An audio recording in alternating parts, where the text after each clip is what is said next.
तुम्हा सर्वांचे मनापासून स्वागत आहे आपल्या यूट्यूब चॅनल रिद्धीज रेसिपीमध्ये। आज आपण बघणार आहोत सर्वात साधी आणि सोपी चविष्ट लागणारी उपवासाची शेंगदाणा आमटी।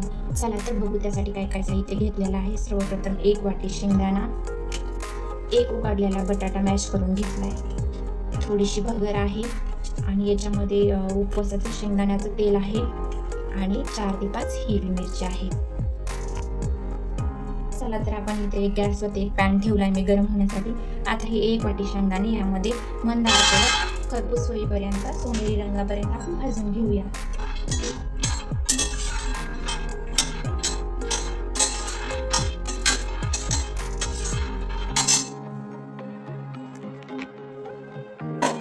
बघू शकता शेंगदाणे आता भाजून झालेले आहेत। हे मी एका मिक्सरच्या जार मध्ये काढून घेते। त्याच पॅन मध्ये आता आपण थोडीशी भगर हलकीशी भाजून घेऊया।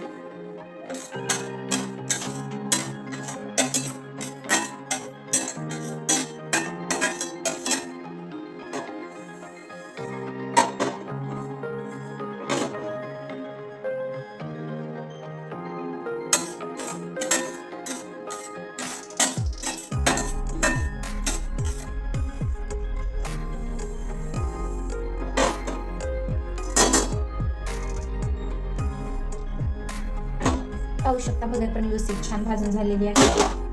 भगर जास्त भाजायची नाहीये।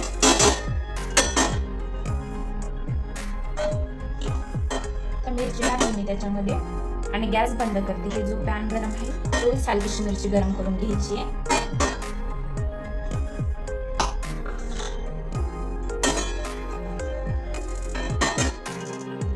हे जे आहे याच्यामध्ये भगर, शेंगदाणे आणि ही मिरची घालून आपण याला मिक्सरमध्ये वाटून घ्यायचंय। चला तर या पॅन मध्ये तेल टाकूया गरम होण्यासाठी। केवळ आम्ही बारीक वाटून घेतलेला आहे मिक्सर मधून। आता आपण हे याच्यामध्ये घालूया वाटण्यासाठी।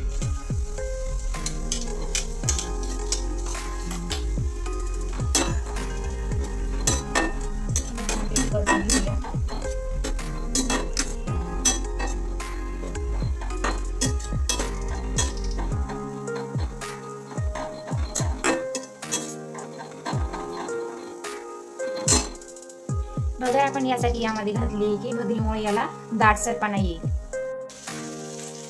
भगर, मिरची आणि शेंगदाण्याचं मिश्रण व्यवस्थित तळून झाले त्यानंतर मी बटाटे टाकले, तो पण व्यवस्थित फ्राय करून घेतलाय। आता आपण याच्यात घालणार आहोत पाणी।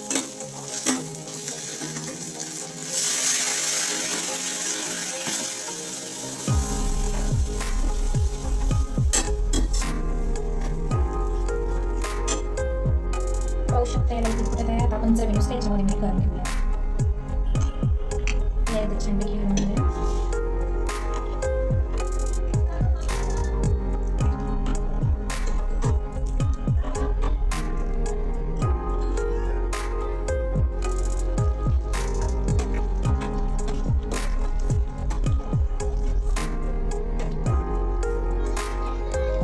एक 5 ते 6 मिनिट झाली शिजतीये बघा।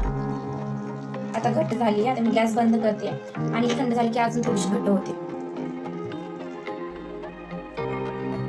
बघू शकता किती परफेक्ट बनली आहे आता आपली आमटी। चला तर आपण एका वाटीमध्ये काढून घेऊया।